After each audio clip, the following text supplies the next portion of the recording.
नमस्कार दोस्तों, एक इंसिडेंट पे बात करते हैं। स्ट्रेट ऑफ हर्मोज में एक आइसोलेटेड इंसिडेंट हुआ है जो कि ग्लोबल टेंशन्स का वार्निंग सिग्नल हो सकता है। दो इंडियन फ्लैग शिप्स पर ईरानियन गनबोट्स ने फायरिंग की। गुड न्यूज़ ये है कि क्रू सेफ है, लेकिन रियल कंसर्न ये है कि सिचुएशन कितनी अनप्रेडिक्टेबल हो चुकी है यहाँ पे। स्ट्रेट ऑफ हर्मोज दुनिया के सबसे इंपॉर्टेंट ऑयल रूट्स में से एक है। यहाँ से लगभग 20% ग्लोबल ऑयल सप्लाई पास होती है। अगर ये रूट अनस्टेबल होता है तो सीधा इम्पैक्ट फ्यूल प्राइसेस, इकोनॉमी और ग्लोबल ट्रेड पर पड़ सकता है। अब सबसे इंपॉर्टेंट बात पे आते हैं, तो इंडिया का इसका मतलब क्या हो सकता है। इंडिया एक मेजर ऑयल इंपोर्टर है। अगर हर्मोज अनसेफ होता है तो पेट्रोल डीजल महंगा होगा, इन्फ्लेशन बढ़ेगा और इकोनॉमी पर प्रेशर पड़ेगा यहाँ पे। मेरे व्यू में ये है कि इंसिडेंट फॉग ऑफ वॉर का एग्जांपल है, जहां कोऑर्डिनेशन वीक होता है और मिस्टेक्स डेंजरस हो जाती हैं। ईरान कह रहा है कि वो फ्रेंडली है इंडिया के साथ, लेकिन ग्राउंड रियलिटी में फायरिंग हो रही है। That serious contradiction. अब इंडिया को यहाँ पे क्या करना चाहिए?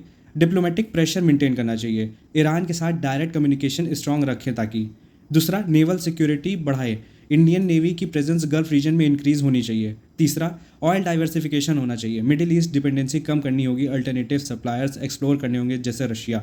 चौथा, इमरजेंसी स्ट्रैटेजी को फॉलो करना चाहिए, स्ट्रैटेजिक ऑयल रिजर्व्स का यूज़ प्लानिंग के साथ होना चाहिए। एंड ऑफ द डे ये सिर्फ एक अटैक नहीं है, ये रिमाइंडर है कि ग्लोबल कॉन्फ्लिक्ट्स का इम्पैक्ट डायरेक्टली इंडिया पर कितना पड़ सकता है।